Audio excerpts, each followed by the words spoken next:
Yan, isang mapagpalang gabi po sa bawat isa sa atin at salamat po sa Diyos sa kanyang pag-iingat sa lahat ng ating ginawa. At bago po tayo matulog ay makakapakinig tayo ng maikling devotion ngayong gabi.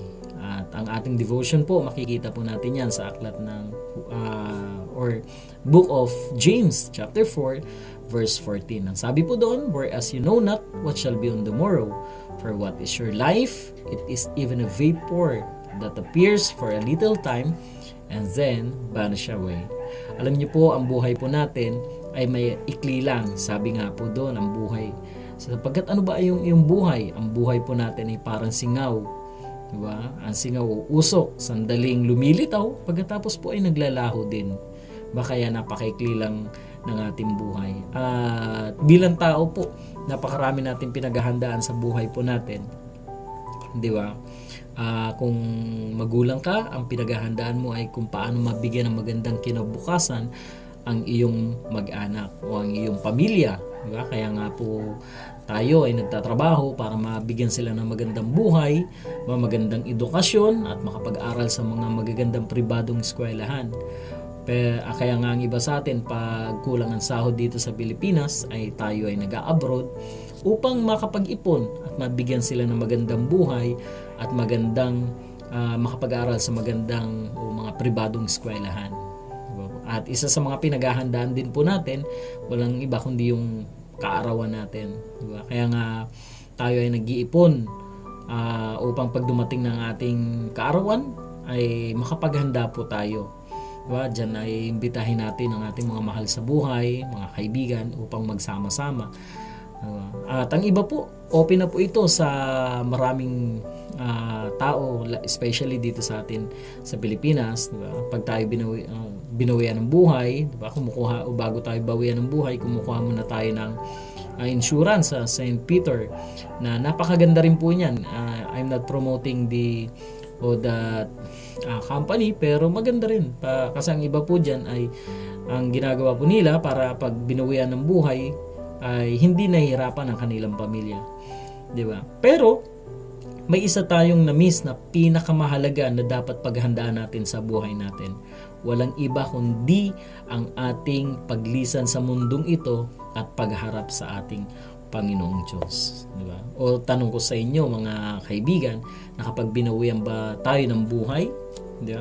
Tiyak na ba natin na sa langit pupunta ang ating kaluluwa? Kasi kung hindi pa, so hindi pa talaga tayo handa na lisanin ang mundong ito. Pero nakakatakot dahil ang buhay natin ay maikli lamang. Diba? Katulad ng sinabi ko po sa inyo, diba? Na ang buhay natin ay parang singaw, na kaunting panahon lamang na lumilitaw ito at pagkatapos ay naglalaho din. So paano natin matitiyak ngayon na sa langit pupunta ang ating kaluluwa? Diba? Kailangan natin gawin yung kaparaanan ng Diyos, mga kaibigan, hindi yung kaparaanan natin bilang tao, dahil logically speaking, sino ba ang may-ari ng langit? Diba? Ang may-ari ng langit walang iba kundi ang ating Panginoong Diyos. Kaya ang kaparaanan na dapat natin gawin para matiyak natin na sa langit tayo pupunta ay yung kaparaanan niya, hindi yung kaparaanan natin bilang tao. Kung iisipin po natin, napakarami nating kaparaanan bilang tao para mapunta sa langit. Pero may gumawa na yon na para matiyak natin na sa langit tayo pupunta. Ba? At yun ay walang iba kundi yung kaparaanan ng Diyos. Ano ba yung kaparaanan ng Diyos? Sabi sa Juan 3:16, di ba? Sapagkat gayon na lamang ang pag-ibig ng Diyos sa buong sanlibutan, inibig niya po tayo, lahat ng tao. At paano niya tayo inibig? Binigay niya ang kanyang bugtong na isinilang na anak, ang ating Panginoong Kristo. Para saan? Upang ang sino man manampalataya, tumanggap sa Panginoong Kristo ay hindi na mapapahamak kundi magkakaroon ng buhay na walang hanggan. Yun ang kaparaanan, mga kaibigan, ng ating Panginoong Diyos. Diba? Kaya kung gusto natin matiyak, sigurado 100% na sa langit pupunta ang ating kaluluwa, ay gawin natin yung kaparaanan ng Diyos, hindi yung kaparaanan natin. Again, ang kaparaanan ng Diyos, kailangan natin sumampalataya sa kanyang anak na ating Panginoon sa Kristo, manampalataya, tanggapin siya bilang Panginoon na tagapagligtas, at magsisi sa ating mga kasalanan ng tunay sa puso natin. Well, at bibigyan tayo ng buhay na walang hanggan. Yan ang kaparaanan ng Diyos. Kaya kung gusto mo matiyak na sa langit pupunta ang kaluluwa mo, gawin mo yung kaparaanan ng Diyos, hindi yung kaparaanan natin bilang tao. So sana po ay natuto tayo at nawa rin po pag-isipan natin at paghandaan po natin yan. At isa yan sa napakahalagang paghandaan.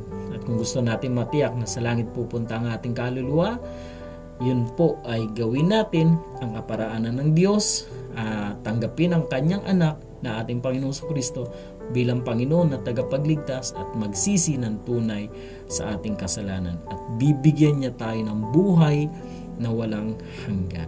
So yun lang mga kaibigan, maraming salamat at sana sa susunod ay manood po tayo muli ng pag-aaral ng salita ng Diyos. God bless.